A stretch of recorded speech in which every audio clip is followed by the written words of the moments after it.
I've had my ups and downs, my fair share of bumpy roads and heavy winds. That's what made me what I am today. Now I stand here before you. What you see is a body crafted to perfection, a pair of legs engineered to defy the laws of physics, and a mindset to master the most epic of splits.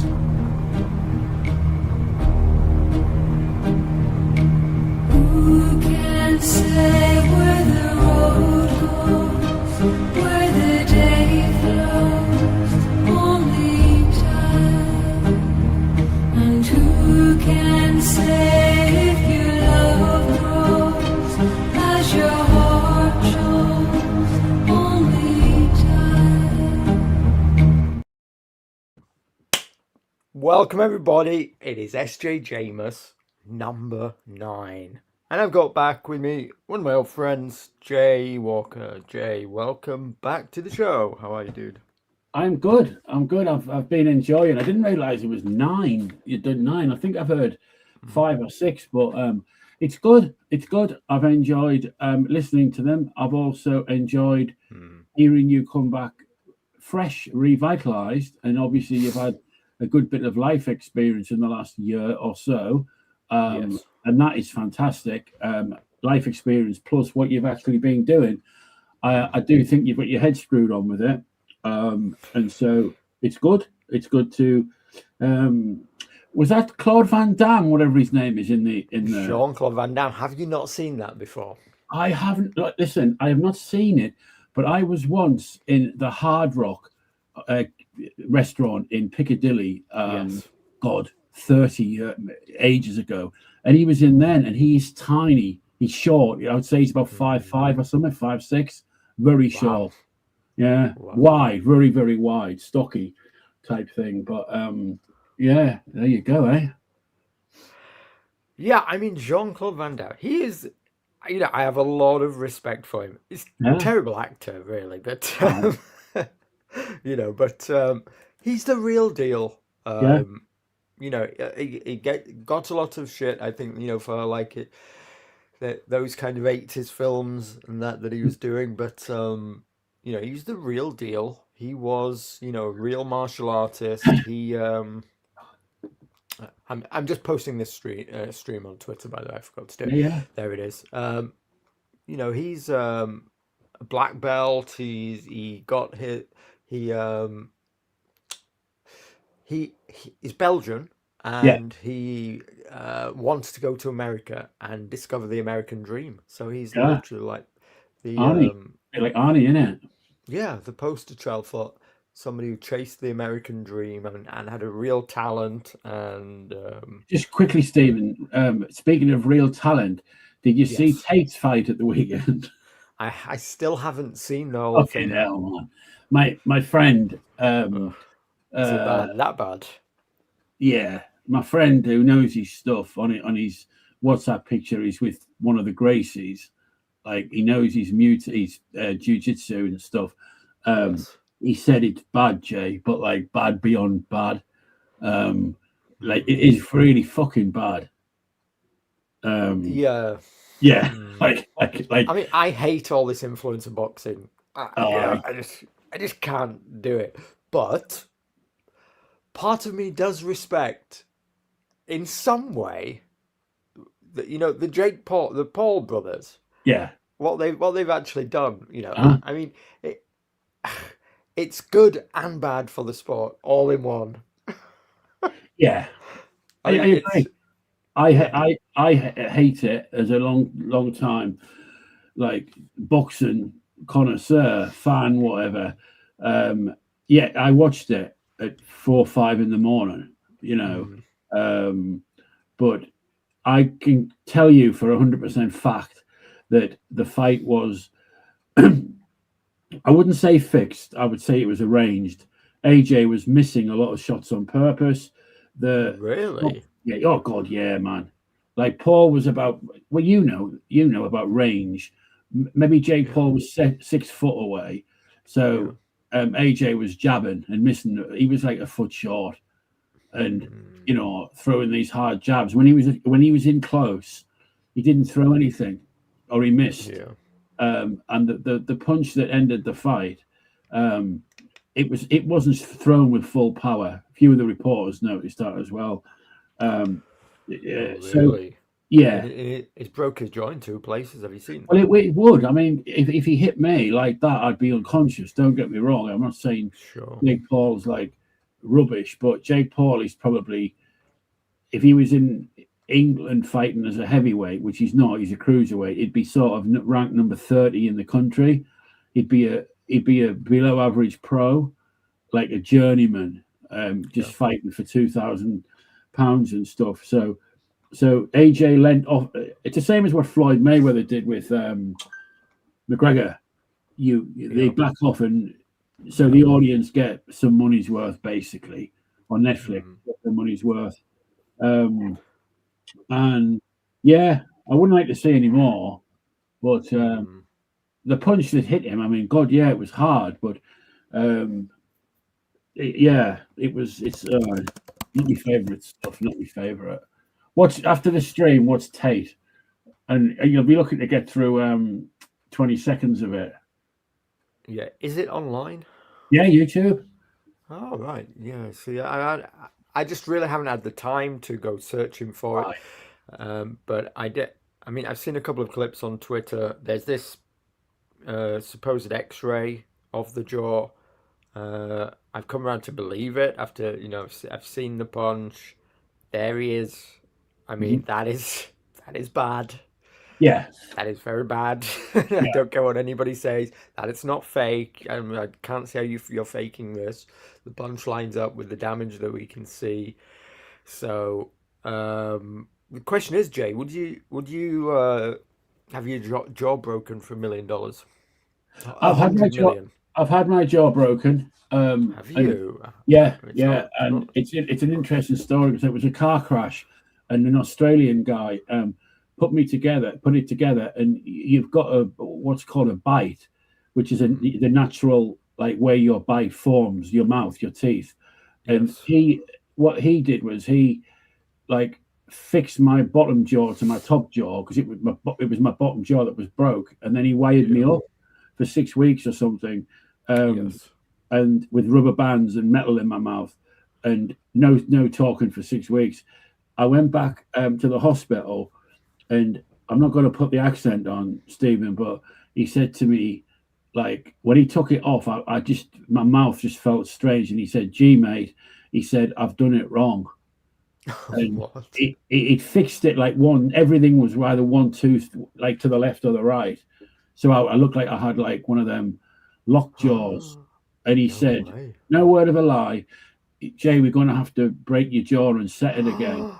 You're joking. No, and I'm oddly, well, I don't know if it's oddly enough. I thought, well, all right, like, what do you do? And lots of people, even then, you should sue. And nowadays, people, maybe I would these days, I'll be honest. But yeah. So they did break it again? Yeah. Yeah, operation, like the because it was set wrong, so they got to break it to set it right. But I to be honest, I was swollen, but nothing like this. To be honest, I think this is not a real picture with that swelling because it looks like he's got a cyst on his face. It's not a bruise. It looks like he's got that pimple popper woman, the Chinesey type, on YouTube has 10 million viewers. So are you suspicious of this? Not that picture, I'll be honest. Not that. But that, I don't know. I could be wrong. I mean, look, let's be honest. He's not the type who wouldn't publicize it and make it worse. True. So, yeah, it's well, I mean, we just don't know in today's age. But I mean, the whole thing can be fixed, couldn't it? But I've seen the punch. The jaw does, move about, 4 inch to the left. So. Well, it's the brain. It's the brain racking against the skull, isn't it? It's not that causes the concussion. It's not so much the jaw moving. That's the damage, but it's the which is why in boxing, in the lighter weights, when they dehydrate, the last place for the water to go is in the cerebellum. The brain floats, Yeah. and so when you rehydrate, it can take longer than a day for that water to reach the brain. So it's dangerous, the rehydration clauses and stuff like that. But it is 100%. as you know. Oh, I was going to ask you, just in general, what are you doing, or are you, regarding training, weight, like general health, well-being stuff? Because that tends to be not a problem, but it tends to be a ongoing thing for ex-sportsmen. I'm not saying you're ex, but you've. No, I am ex. Yeah, but you can still jog and run, and I know you like doing that sort of. You're stretching in the garden and stuff. Are you doing anything at all? Yeah, I'm keeping up with as much as possible. What I do in terms of, because I was never, believe it or not, people aren't going to believe this. I actually was fairly ripped, right? Yeah. But people used to mock my physique, right? I had a lot of people online joke about it, but it was to a reason. It was to a weight class on purpose. I self-awarely joke that I was it was a highly tuned physique to a particular weight class. Now I would like to put on a bit more muscle now that I'm not bound by weight classes. I haven't gone to do this yet, but it should be a fairly straightforward process for me. But I am keeping up with my fitness. Obviously, doing like the delivery work. Yeah. It's just a lot of running around. So just like the I intentionally park down the bottom of streets and stuff and run up them and run back, just because I'm that type of character. I like to keep fit that way. I'm in the gym at least once a week still. Obviously before it used to be like 5 days a week, but now it's much less. I still keep in touch with my buddies at the Muay Thai gym, but everything else, the other side of it, the being in with it, has fallen away. If need be, I will help with a fight camp. I'll gladly do that for one of the guys, and I'll be there, and help with the training and stuff. I think you'd be a great coach, Stephen. I think you've. Do you remember when you used to help me about 5 years ago with my camera on the beach? Yes. When I was doing it, and I was just thinking today that quite a while ago. But I remember then you were very knowledgeable, but you were clear, concise, and I knew that if I called you, said I'm looking for this camera, or how does this work? Even when I got in that boat, I got in the rowing boat, went out to the sea, and stuff. Yes. But your communication was like clear, direct, and it's very kind of you. Yeah, just mirroring the. So if you're a coach, that's what you need to be. But getting back to the deliveries, because I helped my brother out doing them. One thing that I've started doing, because I've lost quite a bit of weight in the last year. Good, well done. Yeah, over 3 stone. Wow, congrats. Good, which is pretty good. Quite easy when you've got a lot to lose, but you still have to do it. Yes. And nothing could be better for you. Yeah, I feel great. But what happened was I got a really, really incredible painful knee, which I think was a bursa. Whatever it is. And NHS said it was arthritis, but it scared the living daylights out of me. And I thought, and when I went to my parents' house, my mother saw me and said in all seriousness, "Do you want one of your dad's walking sticks?" And I was like, "What the? This is not happening." Shit. Yeah. So I got on it and I researched it. I got a lot of like superfood powders and stuff like that. And I really, really got on it. And then, and I haven't really stopped. I've leveled out a bit, but anyway, getting back to the deliveries, what I've started doing the last couple of months, say I've got, say there's 3 deliveries in a street, like just say number 2, number 12, number 28, whatever. Like I'll park at the bottom and walk all three, as opposed to Yeah. getting in and out of the van, or in my case, the car, which in itself is just a bit annoying, in and out, in and out, in and out. But what I was surprised at is I only do 30 or 40 deliveries or something, less than that even sometimes. Yeah.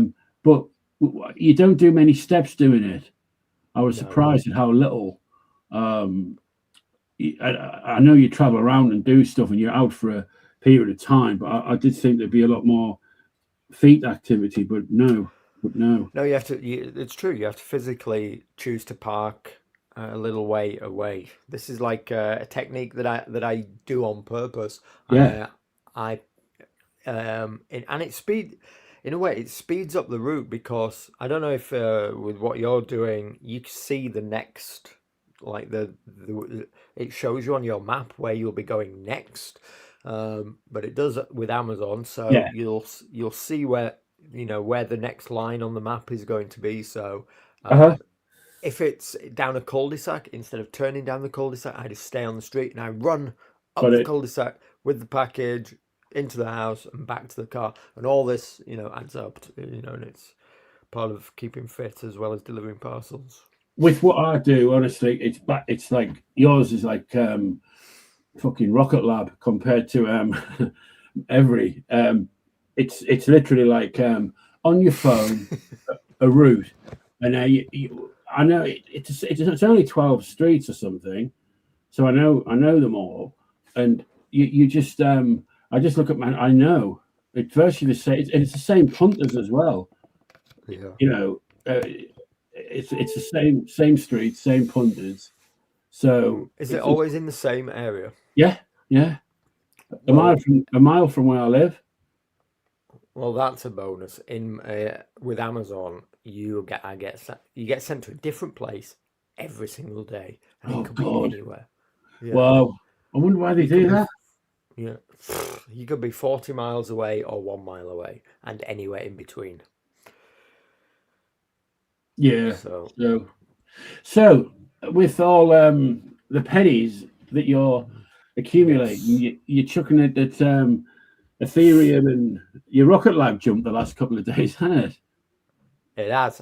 Right. Today. I'm glad I've got you in a good mood. Yeah.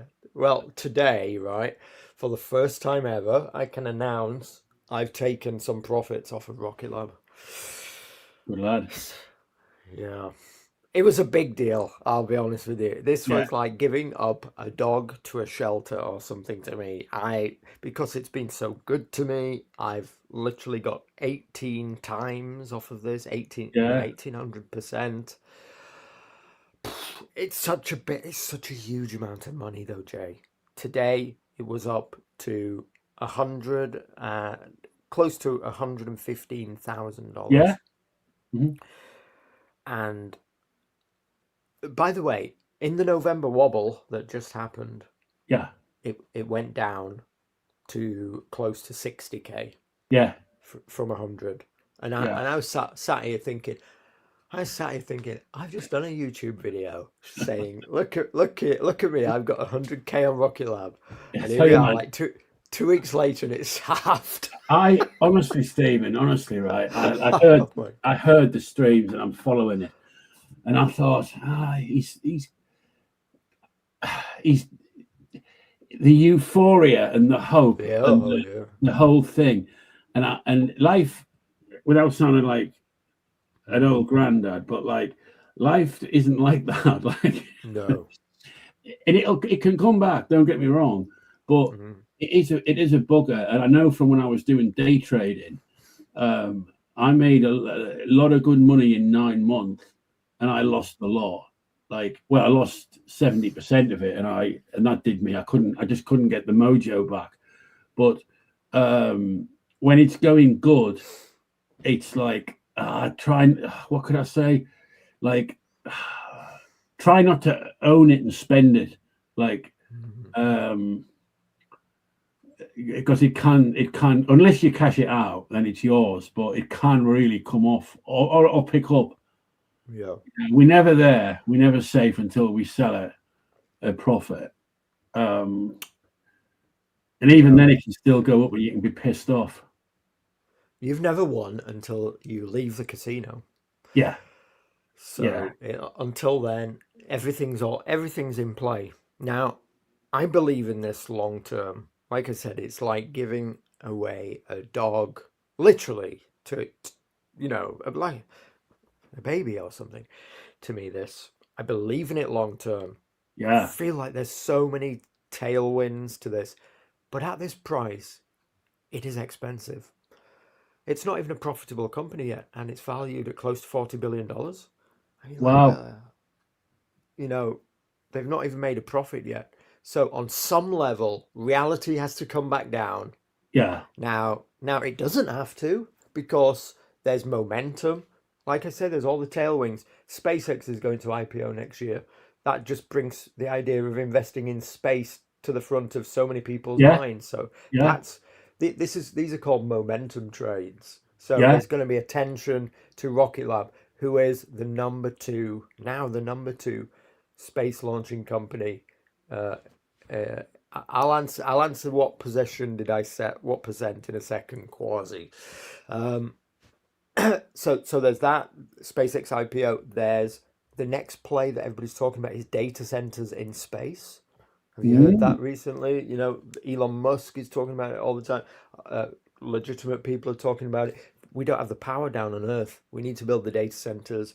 yeah, Um, People are already complaining, that where we have water shortages, power shortages, and you want to build all these data centers. There's tension in society about this already.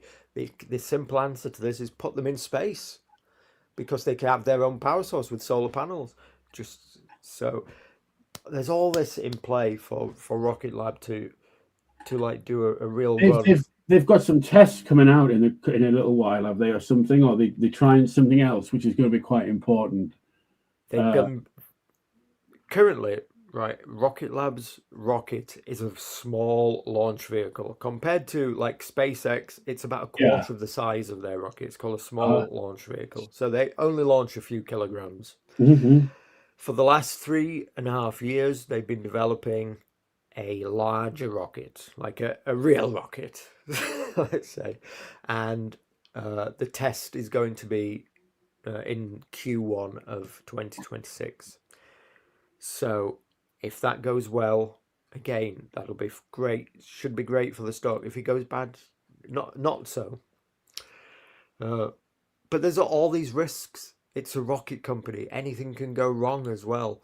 Something could happen in space. Like it only takes an accident in space, and like access to space corridors could Yeah, be stopped due to debris in space, or the founder likes. This is a founder-led company. The guy who's behind it, Peter Beck, he grew it yeah, from scratch. He's a genius. He's literally everything that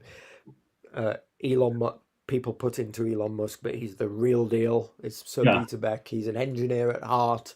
He was building like rockets as a kid, all the way up to building this company.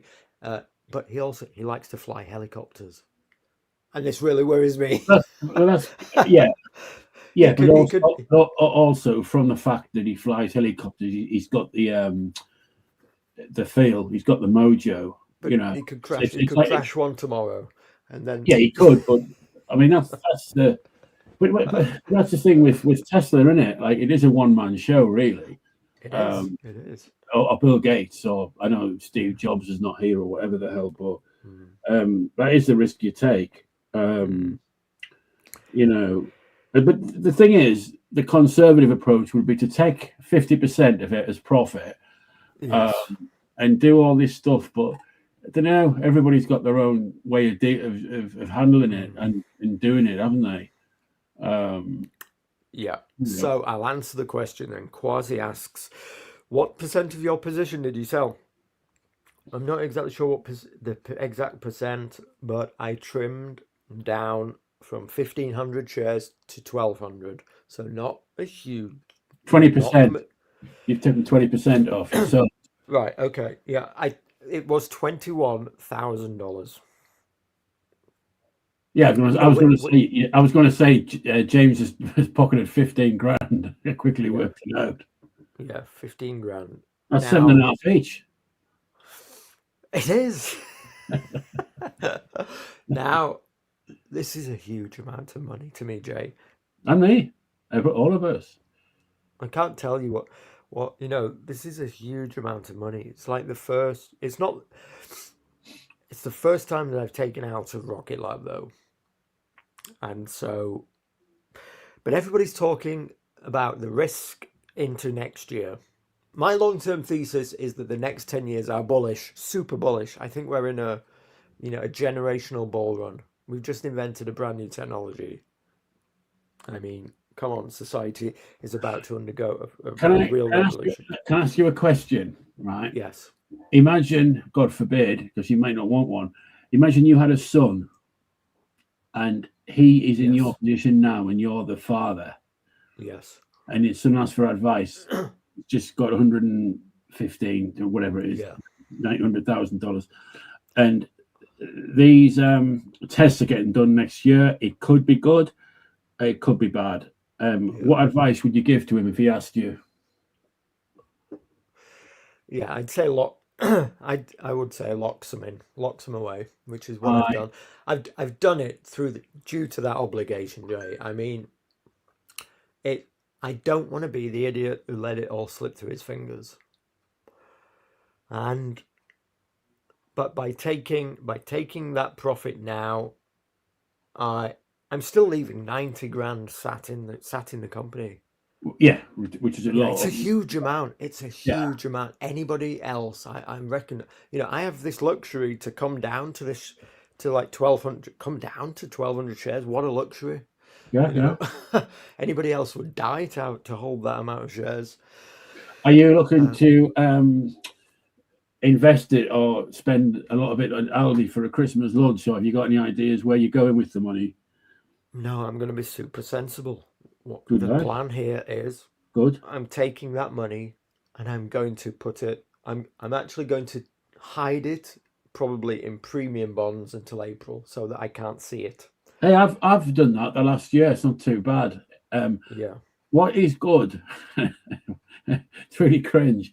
On the 2nd of every month, they do the draw, Yes. right? And oh god, I think I've won.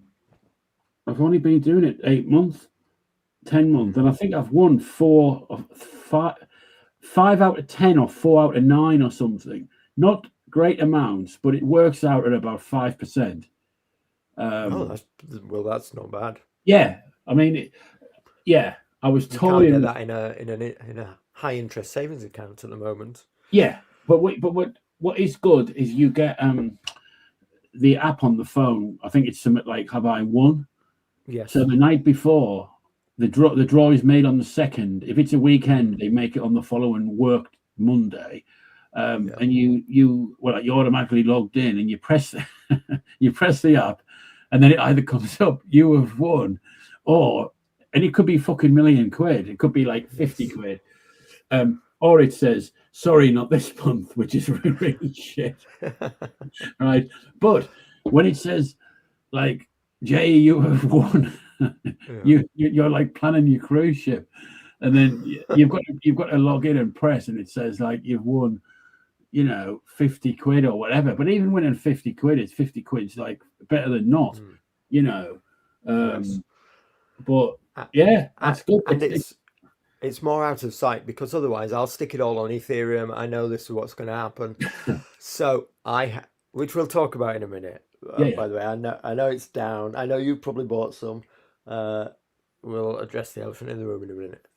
But I put in premium bonds because I'm going to have to pay capital gains tax on this money. Yeah, on the loss, on the profit. Yeah, on the Oh, whole thing. fuck.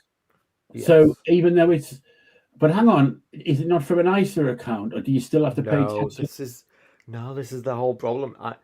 These Rocket Lab shares, I didn't know what I was. 100%, Jay. This is the thing. You heard me talk about this. Is it with Coinbase? No, it's in eToro. Oh God. Yeah. I Oh thought, no, says Quasi. Why didn't you buy? I didn't know what I was doing 2 years ago. And these shares, this was 5 grand. I tricked in Rocket Lab, and I put it in eToro, turned off the app, and I didn't look at it again till sometime early this year. And I'm like, holy shit! Look what happened. And well, this this was before I knew about ISAs. And so I'm like, holy shit, I've got all this money, all these shares sat in a non-tax efficient account. And when I good. come to sell them, I've got to pay capital gains.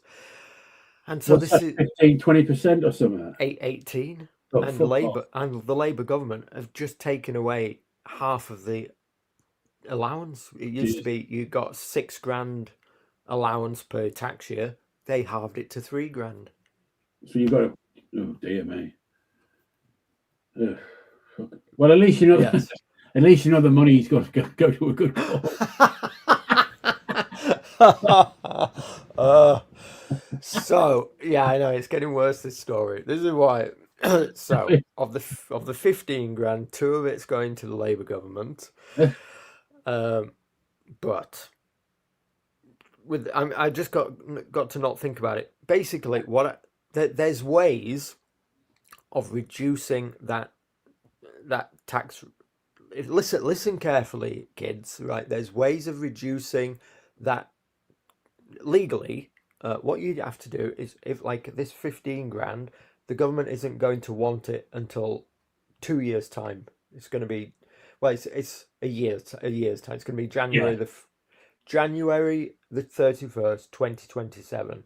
If I can put this in either a high yield savings account or invest it wisely for that year, yeah, then you'll pay for the tax, won't it? well, I might shave 5% off it. Yeah, yeah, So that makes it only 13% to the government. You've got a year in which to use the deferred payment to grow interest on it. So there's that option. What if But you what I've got, sorry, go on. go on. What if you reinvested it? Well, here's the thing. In April, the tax allowance becomes available for the ISA again. My 10-year plan, Jay, is I've set it in my mind. What I need to do for the next 10 years is max out my ISA every Yeah, year. yeah, Whatever it takes, I'm going to max out that ISA every year. If I can do that for 10 years, I'm going to be set for life. yeah. So that's the plan. I'm telling everybody, make a 10-year plan. Figure out whatever you have to do it. For me, that means working hard. Good. But by doing this, by taking this money now, when April comes around, I've already got 2/3 of next year's full allowance sat there ready to invest already. Ah, ah, So, ah. and then I can already be, with my delivering jobs, I can make up that extra shortfall, max out my ISA pretty early on in the tax year, and be already working into year three's ISA. The one of the good things with working in your delivery job is it prevents you from losing your marbles and losing your money by not that you are day trading, but by reading and listening more Tom Lee stuff and the 100 others that are there, and then Yes. becoming a bracket inverted professional stockbroker in our own minds. You sound like you've got your head screwed on because you're not sat in front of your computer like 10 hours a day, Yes. and doing this other stuff. And you've said in the past that you do have quite an active mind, which I think you give a name or something, but like it'll be good. Yeah, it'd be good for you to diversify with the training, the fitness, the streaming, hopefully, the shares, Rocket Lab stuff, and whatever. It's a good balance. It makes quite an interesting a very interesting person, to be honest. And that's how far you've come on in a year and a half. Well, look, you have to reinvent. I can't. I am very conscious of time running away. Yeah, I think I wasted a lot of time. I Yeah, I was spinning plates for the last few years. I I'm really conscious. It's gone by like that, boom, and I look back and I think, what have you achieved in the last like 5 years? Nothing of value. It's time to do something else. If things aren't going right, life is too precious. You Yeah. have to reinvent yourself. There's no point hanging on to the past and go for something new. So I am. We spoke quite a lot about the sporting career, and that could be like Yes. that could be a kid wanting to be a footballer or an author. It doesn't matter what it is, but I do Yeah. think that when you accepted where you were and accepted that maybe your age and the fitness level and it suddenly have to go at it again, I think that give yourself some pat on the back. That took, because how many years have you been doing it? 20, 10 or something? Well, it depends what you look at as the start. I mean, I was black belt in karate at 11. Well, there you go. And so you're not just going to say overnight, like it's got to be a gradual thing.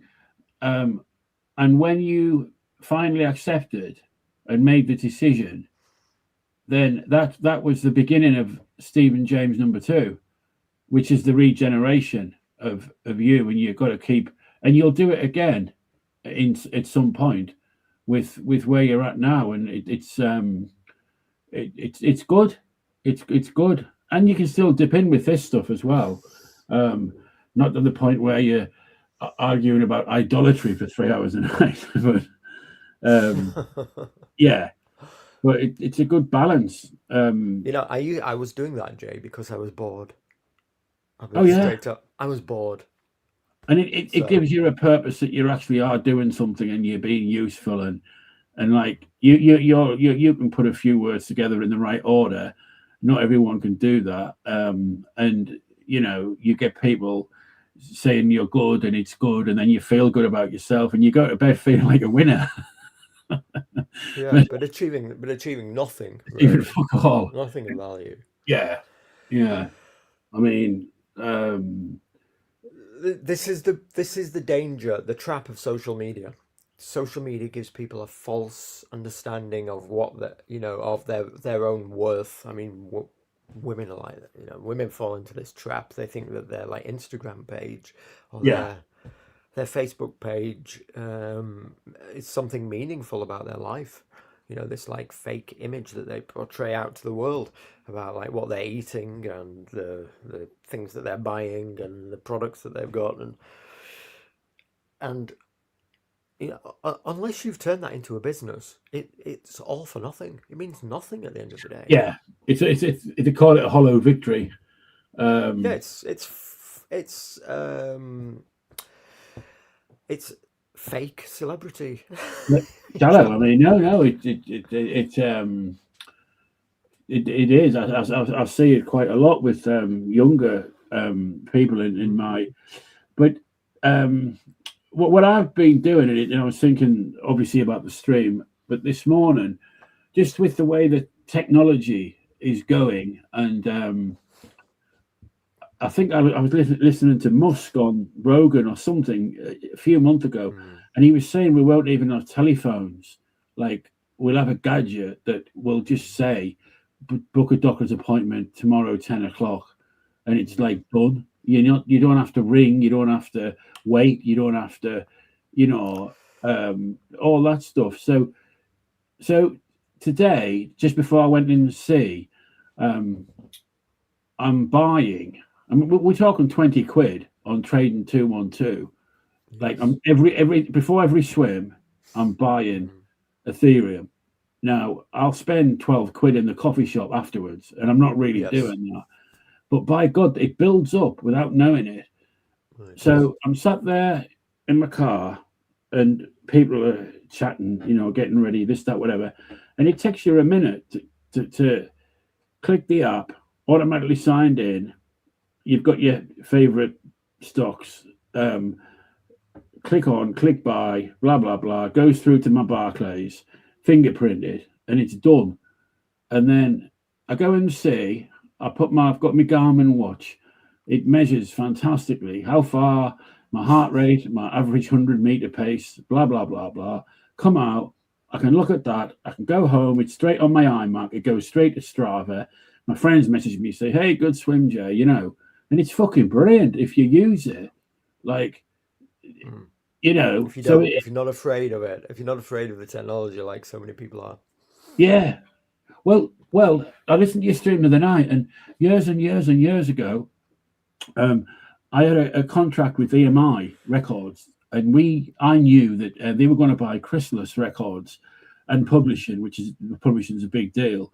And I think the shares were 83 pence, Chrysalis, and I had a good factual knowledge it was going to happen. So I bought, well, me and my partner in crime, we bought a lot of Chrysalis shares, a lot of money's worth. But I remember ringing up my friend's dad, who was a stockbroker. He lived in Weybridge in Surrey. You can imagine his house, right? And it took like 2 days to get to speak to him. And I let him know about Chrysalis and that. And then I had to get the bank. I had to go to the bank and get a money order, whatever, sent through to him. It took fucking 5 days for it to clear. I mean, and I think in about 4 months' time, I got the papers through the post, which was about 800 pages in like a booklet, lots of booklets, files, explaining like about the company and this and that. Yes. Whereas today, you sit on the ramp, and it takes 20 seconds to buy. What a time to be alive. This is what I'm trying to drill into people. Never before have we had so many opportunities and access to do this kind of thing. Yeah. There's so many, all the generations before, you know, in many ways they had it so much better than us today, but today, in this one particular way, via your phone, like mine's pinging off here, if I don't know if anybody can hear it, but in many ways, today, in this one way, you have the advantage over all the generations that went before, in that there's instant access to investing via an app on your phone, one click, zero fees, you know, no middleman. It's if you're lucky like us in the UK, it's the one thing that we're lucky about. Other countries actually don't have this as good as us. We're one of the luckiest to get a 20 grand tax-free ISA allowance. If you live in Australia, for instance, you get nothing.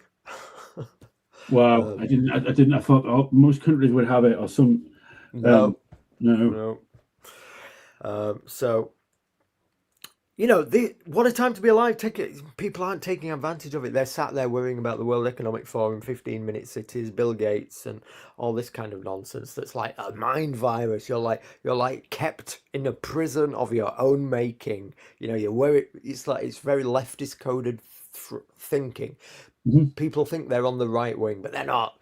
They've like got a prison of leftist thought in their head where they think that they are detached from the capital class, and these elites are running the world, and they are like the detached, oppressed working class proletariat who can. But no, that's not true at all. Like, even in the worst case scenario, which is that all you have is your labor, you know, your unskilled labor before you with which to actualize, then you can, like I am doing, work freaking harder.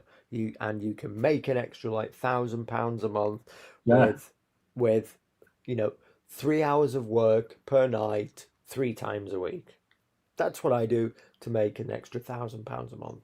Right. And 3 or 4 times a week, and then you can invest that money via your phone, zero fees, into, if you don't know what you're doing, just stick it in on an ETF on the S&P 500 until you figure out what you're going to do. But do something. You know, people should do something. They should, you know, do something. Yeah, no, I get it. I mean, there's a purpose for working then, and then you've got an ambition, you've got a goal, It gives you extra, so you're not just wandering around aimlessly, and then obviously doing the streaming and stuff like that. So, do you? I heard you say the other week that you've got a Mac and you're really the 2021 Mac, and do you look at 2020. do you look at a lot of stuff on the Mac, or are you on the phone for most of it, or do you do both? Most on the phone, but then when I come away, straight onto the MacBook. Yeah, Yeah, They I are love the pretty- MacBook. Love it. Absolutely love it. Yeah, they're awesome. I've got a MacBook, but I've got an iMac as well, which is the M1, and I do my music stuff on it. And I'm looking at the M4s, and the M4s are the same price as what I paid for the M1, like 2021. And I don't need one, but fucking hell, every week I'm looking at it, thinking, like I could get one, but then the M5 and 6 will come out, and you're trapped, aren't you? Really? You are, yeah. I mean, I'm going to get an whatever it is, M4 currently. I'm going to get one in the January sales, I think, whatever the price is. I'm going to pick one up because this one has been 5 years. I love it, but Yeah. I want something. It's got all my. This MacBook is what I do all my. Punching it doesn't work. I know. Oh, could you hear that? Yeah. Sounding like That's you revitalize your kickboxing career. This is what I do all my finance on and everything, and I want something I can take away and not worry about. So Yeah.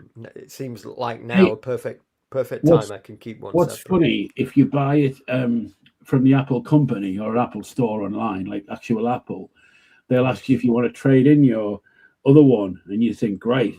And I think if I bought an M4 for my spec, it would be about 1900. They were offering 130 for my M1. I was like, fuck off! You don't have it. I thought they held their value pretty well. Well, on eBay, I could sell it for 500-600. Yes, do that. But then there's packing it and possibly delivering it or whatever. But yeah. So, are you following current affairs? Dare I ask, or with the news and what's going on with Ukraine and Trump and all that stuff? Or have you kind of really backed off a lot of it? No, I follow it to the extent that it matters to investing and the broader market trends. Wow. This is what, and here's the thing though, right? If you do it like that, you tend to have a pretty decent grasp of what is going on, because what matters to markets is actually what the fundamentals that are going on in the world. Being interested in the market, actually, I found, is the fully informed position. And people aren't going to like this, but you have to be switched on, I think.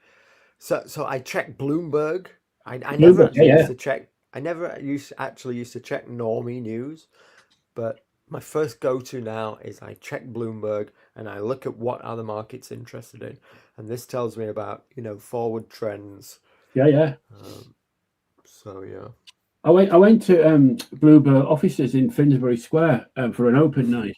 They have a thing called the AIM, the Alternative Investment Fund, which I think is what you call shitcoin in the modern world. Right.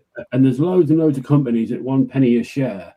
And I went there for a night where you're given lots of nice food and stuff like that. It was a bit beyond my league. But when I was doing that before, what I worked out was when the price of oil, I think then it was $65 a barrel or something, when it went up maybe 3-4%, that put a lot of upwards momentum on the FTSE, because then the FTSE, which is the top 100 companies in the UK, was 30% of it was oil stocks. you had your BP and Shell, I think BHP, Billiton, and Anglo American and stuff. That's a mining stock. But when the price of oil went up, these companies who run on percentages made money, and I did find that the spread betting companies weren't counting that in. So I did really well on that, just realizing that, and that's not to do with being good with stocks and shares, good with like that stuff. It's been feral cunning. It's called being pretty savvy, pretty smart, and that was a pattern that worked well for 9 months, and 9 times out of 10, it came off. So if the oil price dropped, and the oil price was governed by Saudi Arabia or something, that would weigh on the FTSE. So if the spreads, if they were saying the FTSE is going to be up 50, I think no, it's going to get to 30 and come back. So you'd sell the position and stuff like that. But that was a hairy business, Stephen. I would not recommend that to anyone. No. That was like, and the payrolls used to come out, the non-farm payrolls, which is 130 every month in America, 138 hour time. And that's and also how many jobs have been created. Within those seconds, you can make trades. Fucking, I tell you, it's honestly, man, it was absolutely mental. And some weeks or some months, I would be on the right side. It's heads or tails. And if they said there's been 420,000 like jobs lost, non-farm payrolls, job loss, but there was only 200,000, the markets would shoot up. Like the Dow Jones would be up 7% or something, and like it would quickly come back down. But if you were on it, you'd sell. As soon as it shot up, you just press sell, and and then you've won money, and you think you're there. You think you've mastered it till the next day. I mean, yes. I burned out on it. I burned out. It was, period of life. It was the bombs. It was the Claire Claus lot, the 777 attacks in London that smashed the FTSE up, and the FTSE was down a lot. They were calling it down 60-70%, and that messed me up. I panicked and sold. But it was a Thursday when that attack went. The market finished Friday afternoon, Stephen, higher than what it opened up on the Thursday, when they realised that it was 5 or 6 secular Quranists and not an organised lot. You know what I mean? Yes. So, this is what we were talking about on the other stream the other night. That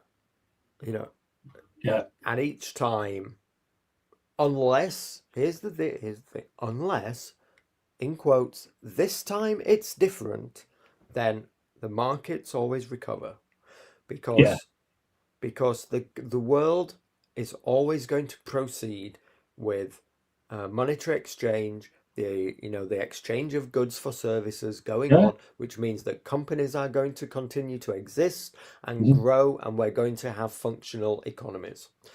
So unless, in quotes, this time it's different, and something is, that therefore like the ultimate black swan that you can't prepare for anyway, and ultimately it wouldn't matter, because the world is basically over and different and money doesn't exist anymore, then markets recover, and you generally have to hold your nerve and just accept the fact that you were too early.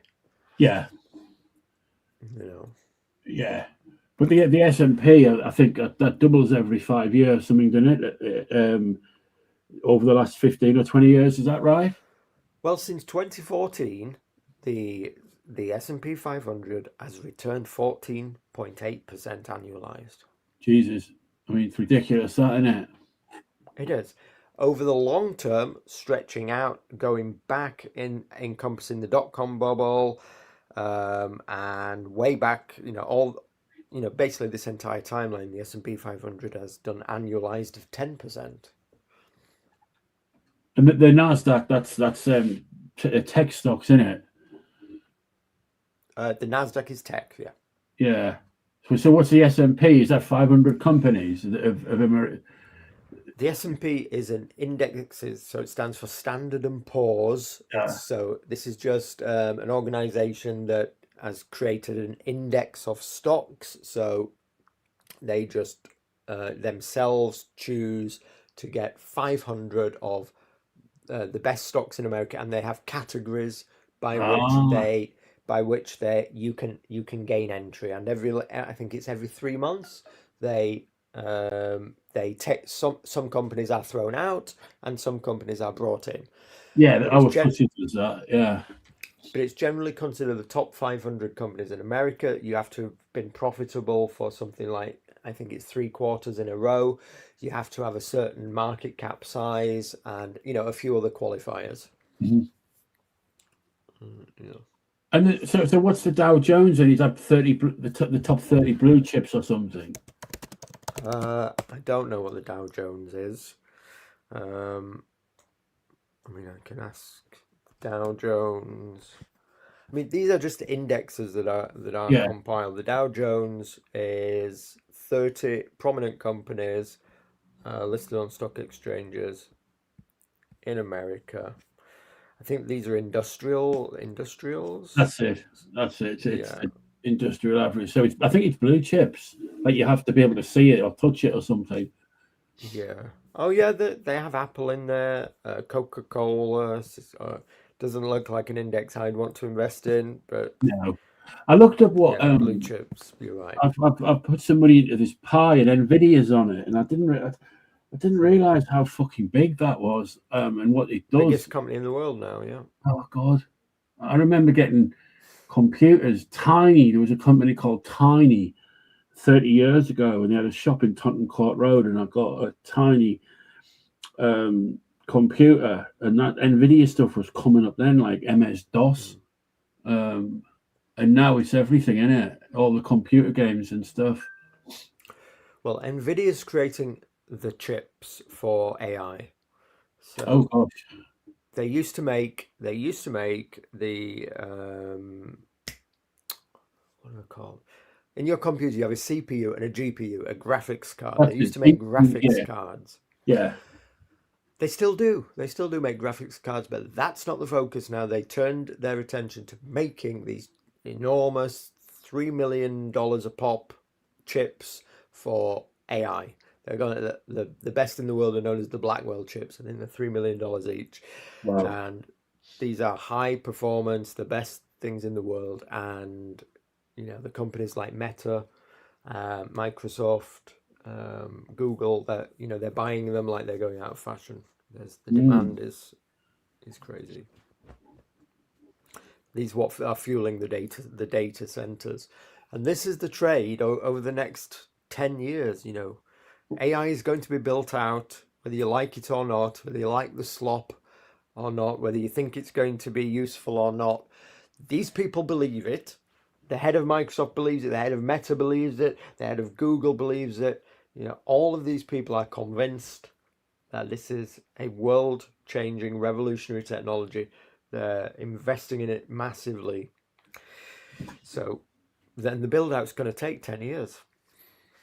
When the .com boom happened and it collapsed, what's going on now with AI is a lot more conservative and steady.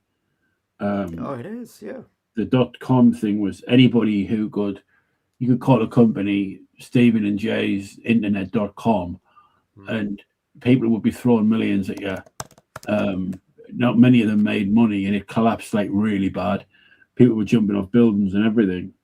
But this AI stuff, it's actually in real life, isn't it? NHS and stuff, it's everywhere and becoming more.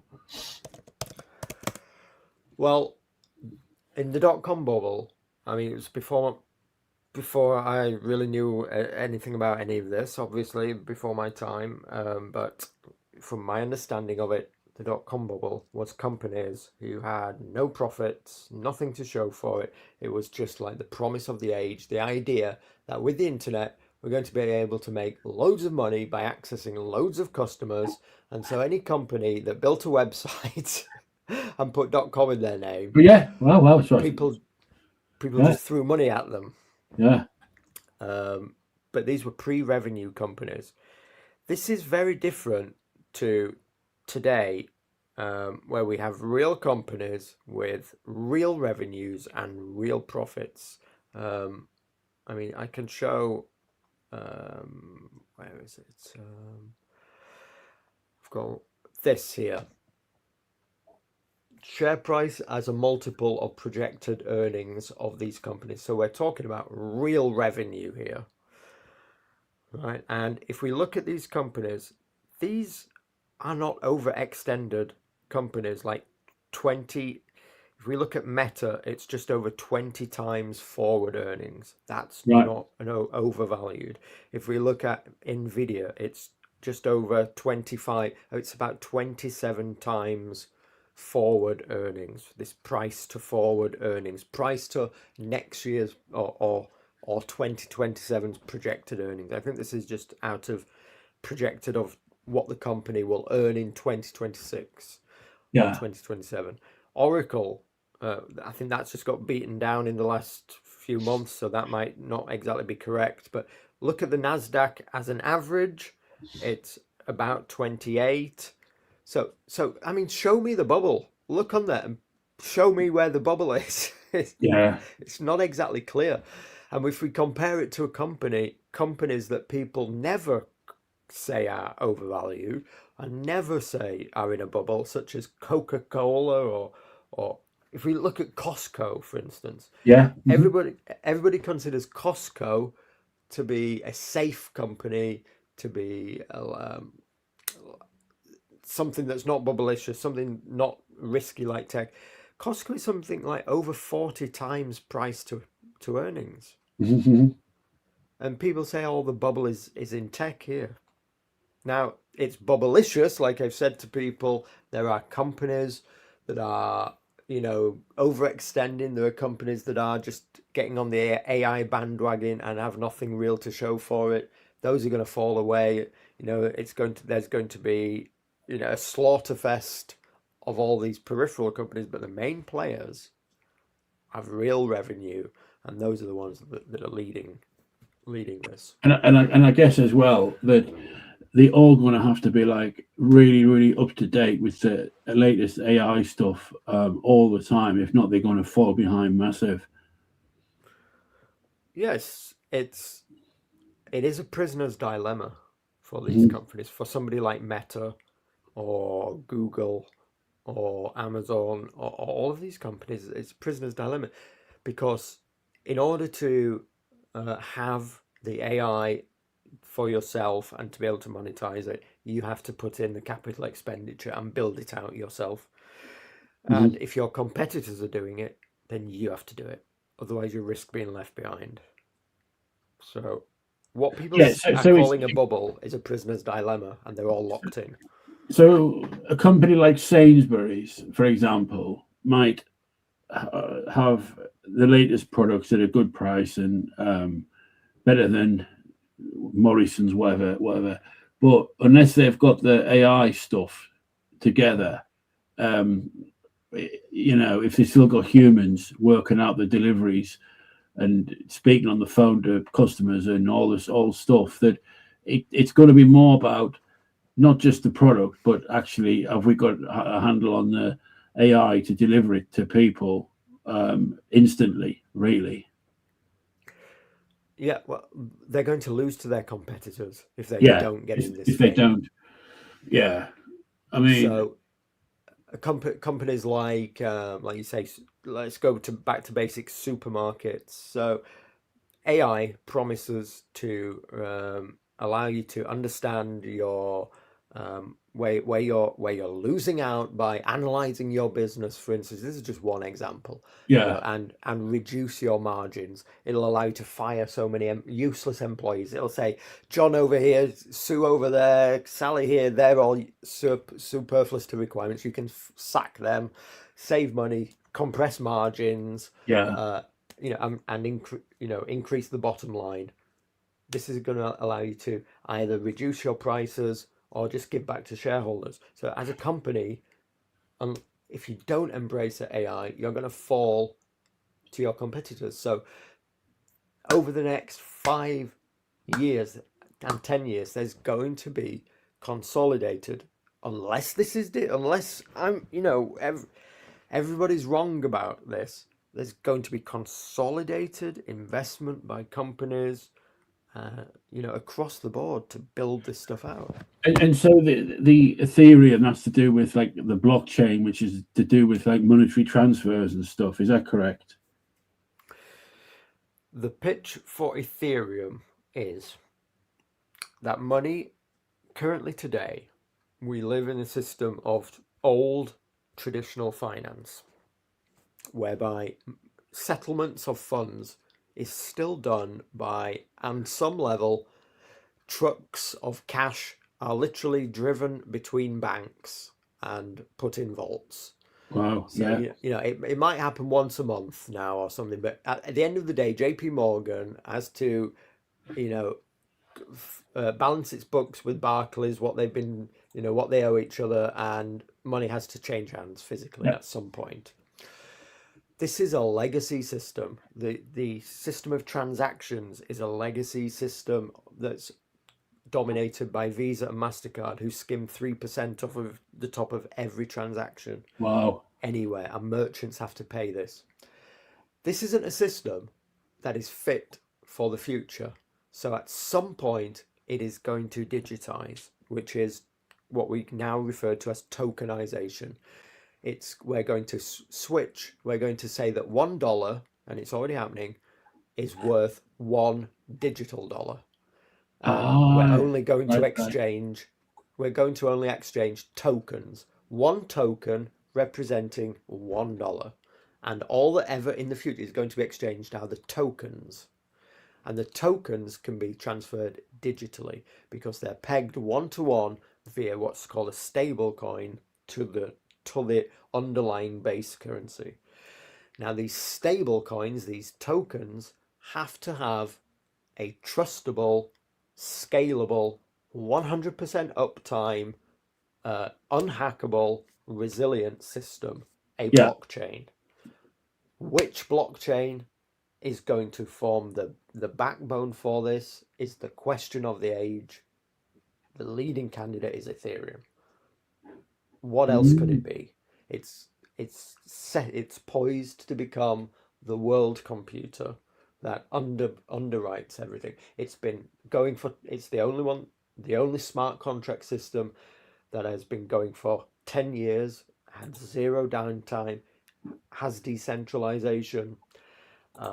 It has the most developers working on it in the world, because if a government chooses to do this on their own and develop their own blockchain, or JP Morgan or BlackRock chooses to do it themselves, they're immediately going to come under attack from Russia, from North Korea, Iran. They're going to have pay hundreds of thousands of developers and people to work on this. You don't have to do that. It already exists. It's called Ethereum. So that's the pitch. No, you said it well. It could become Solana.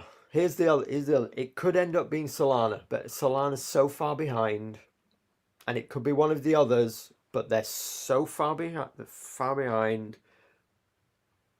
And here's the thing: we might be too early. No, we might be too early. That's good. It's not good in the short term, because you look at it and you think, what the fuck's going on? Is this thesis right or not? But anyway, I've always said it's the play over the next, it's a generational play. It's like the next 5 to 10 years. But, gradually you will see, and it's already happening, you can see it being built out. You see finance coming on to the blockchain that, and they build out their coins they use Ethereum. It's very complex. It's hard to explain to the normie, but they create their what's called an L2 coin. So like a stable coin will be built entirely. It can be built entirely on its own, but it uses Ethereum as the security layer. And in order to do that, it has to pay fees on Ethereum.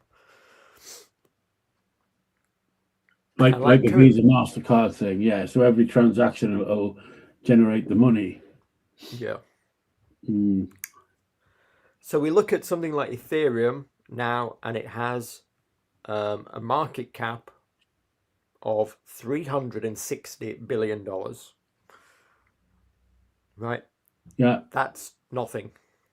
No. I Yeah. think Yeah. gold is 30 trillion. Yeah. I'm just working that out. Billions to trillions. I got it. Yeah. You know, the market cap of gold, I think, is, let me just check. The market cap of gold is 30 trillion. So you look at something like Ethereum. If Ethereum does become, for simplistic sake, the world computer of finance, the backbone, and traditional finance fully tokenizes upon it, then we're looking at something that will generate at enormous scale, because the world economy is so huge. In the future, right? Yeah. In the future, like selling a house, right? Selling a house will be exchanging a token. Yeah. And it'll be done in 5 minutes. 5 minutes rather than, currently with 6 all the months. fees, the middlemen, Yeah. exchanging of literal deeds, signing of papers. No, it will be a token that you either own or you don't. If you make a profit, let's just say, for example, £100,000, and you take that profit and you invest that £100,000 in a company that doesn't do very well, and your 100 is now 40. Yes. So in a year, so you'll have income will be £100,000, but at the end of the year, you've only got 40 because you've invested it elsewhere. It's gone bust. So you'll just pay the tax on the 40, the profit. Yeah, you only pay tax on the profit.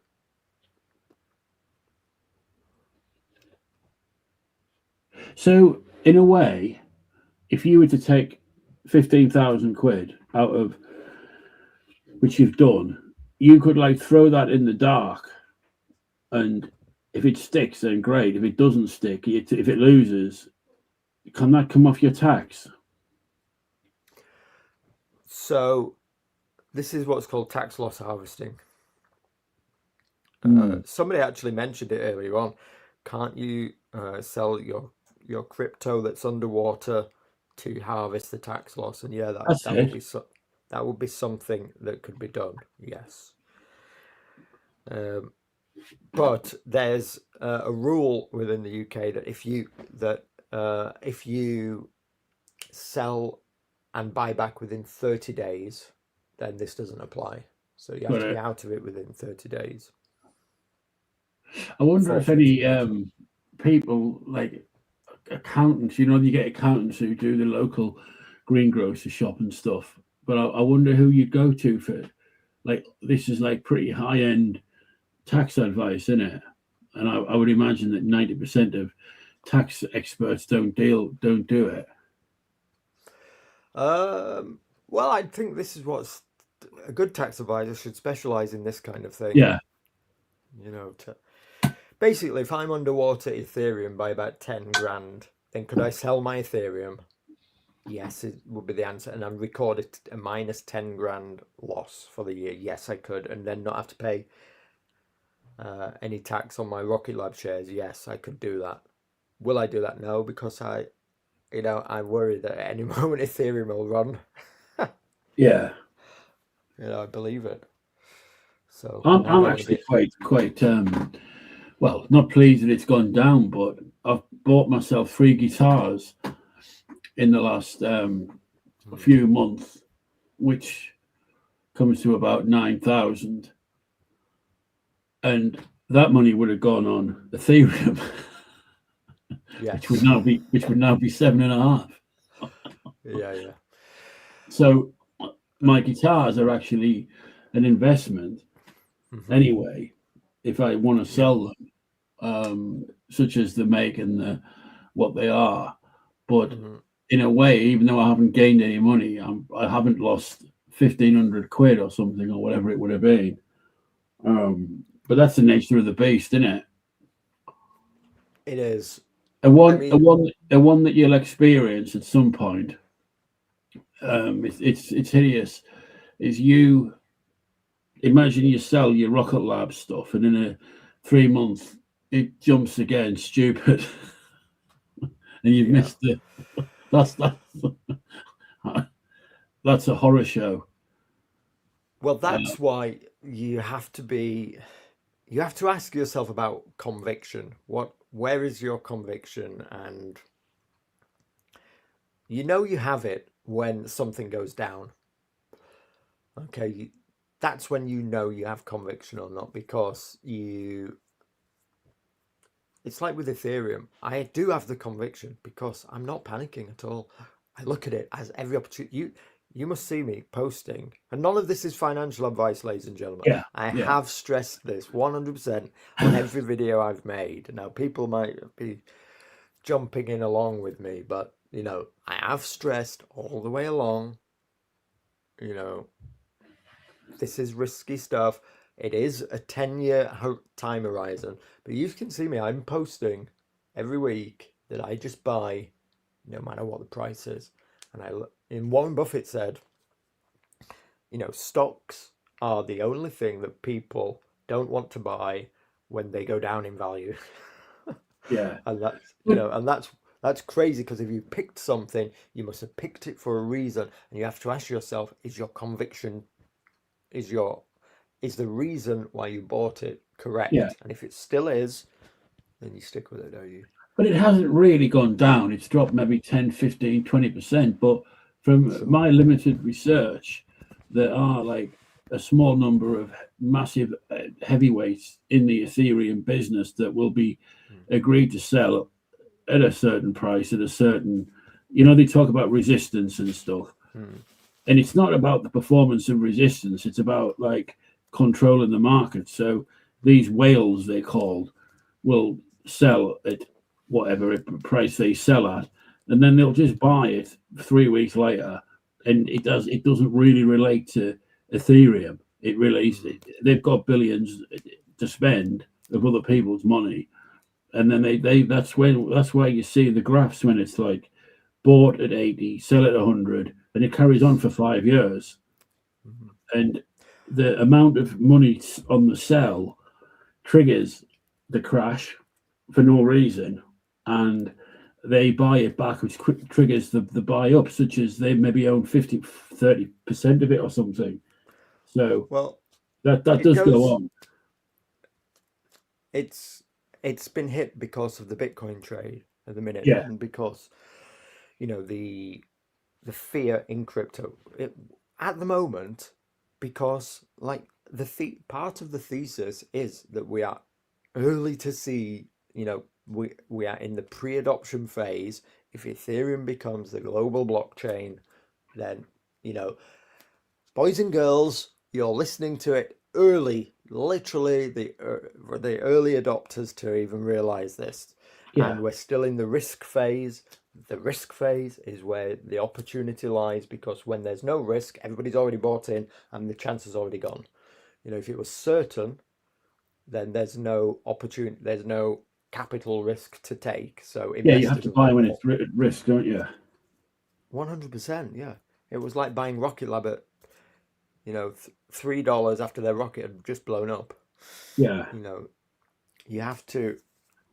So currently the whole crypto market has been hit, and so it's at the minute everything's just going to track the price of Bitcoin. So that's what's going on. So I look at it as an opportunity to accumulate, and the best way to do it, if you have a conviction in something, is to what's called dollar cost average. So you just buy regularly and consistently in small amounts over time, and sometimes you'll be buying high, sometimes you'll be buying low. Yeah. And over time you will average out the average price, from point A to point B. No, it makes sense. Just before I leave, Stephen, I need to get Yeah. off in 5 minutes or something. Yeah.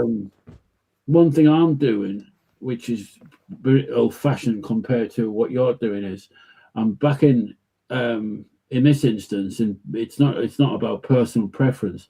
I'm backing Labour to win the next election, and I'm slowly Really? wait. As crazy as what that sounds, the Tories were 9-1 about a year ago. Mm-hmm. They're now 4-1. I should have backed them at 9s. So you get into a position mathematically where you if it's Reform, if it's Labour or the Tories, you win. So I'm backing. I've got a few good bets on Labour at 3-1, and I think when the election comes up, that the thought of reform, and this is not in my head, it's in the general public, they're going to have like a lot of MPs that are like the local electrician and stuff. And I do think that it may fall apart when reality hits. That'll bring Labour in a lot more and the Tories. So the aim is to back Labour and the Tories fairly like strong. And you can still cover it by having a good lump on Reform. The only thing that could problem that was if two of them joined up, or like you had like a new party, like not that it should happen, the Conservatives and Reform and stuff. But I remember when Trump was up against Biden on the 2020, was it? The Biden won. Like that, you could have got 3-1 in it. Both punters in a 2-horse race. So whichever one wins, you're getting like double your money. Oh yeah, I see that now. Yeah, you know, so that's like it's quite dull, but it hasn't failed me. So it's just I'm just putting 10s and 20s regularly on it, and you build up. You can.